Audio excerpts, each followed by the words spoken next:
1971 নয়, বাংলার ক্ষেত্রে সময় ধরতে হবে 2014 সালের ডিসেম্বর মাস থেকে।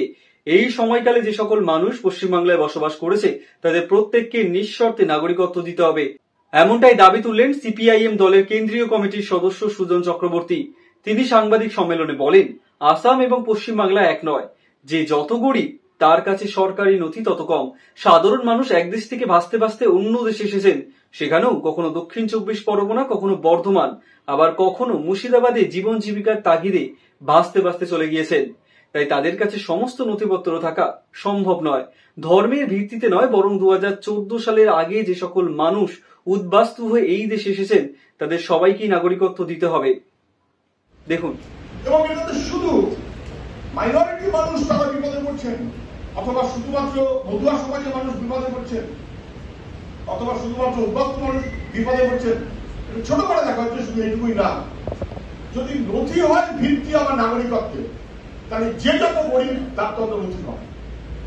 অথবা নথি থাকলেও ডায়মন্ড হারবার লোকটা ভাসতে ভাসতে বহরমপুরে চলে গেছে, বহরমপুর থেকে ভাসতে ভাসতে মধ্যপ্রদেশ গেছে, সেখান থেকে ভাসতে ভাসতে বর্ধমানে এসেছেন, কতবার কত ঘুরতে ঘুরতে চালের পাতা নথি তার কাছে কি থাকবে? আর যে জমিহীন তার কাছে থাকবেই বা কেন?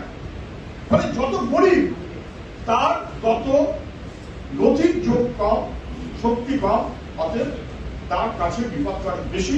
এটা কখনো মেনে নেওয়া যায় না। আমাদের দাবি কি? আমাদের দাবি 2014 সাল 31শে ডিসেম্বর এটাকে ভিত্তিবর্ষ করতে হবে। 1948 19 জুলাই হতে পারে না। আসামের বিশেষ কারণে বলা হয়েছিল 1971 সাল। আসামের ডেমোগ্রাফি চেঞ্জ হয়ে যাবে, পশ্চিমবঙ্গের ডেমোগ্রাফি চেঞ্জের কোনো প্রশ্ন নেই। 2014 31শে ডিসেম্বর এই তারিখটা কেন্দ্রীয় সরকারের একাধিক নথিতে লিপিবদ্ধ আছে, যদিও তারপরে আরো তারিখ আছে। ডেট অফ অ্যাক্সেশন অফ শিপমল 2015 31শে জুলাই।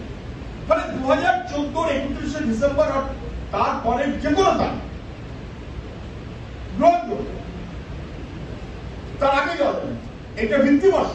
যারা এ বাংলার মানুষ, এ বাংলায় বাস করেন, পশ্চিমবাংলায় থাকেন,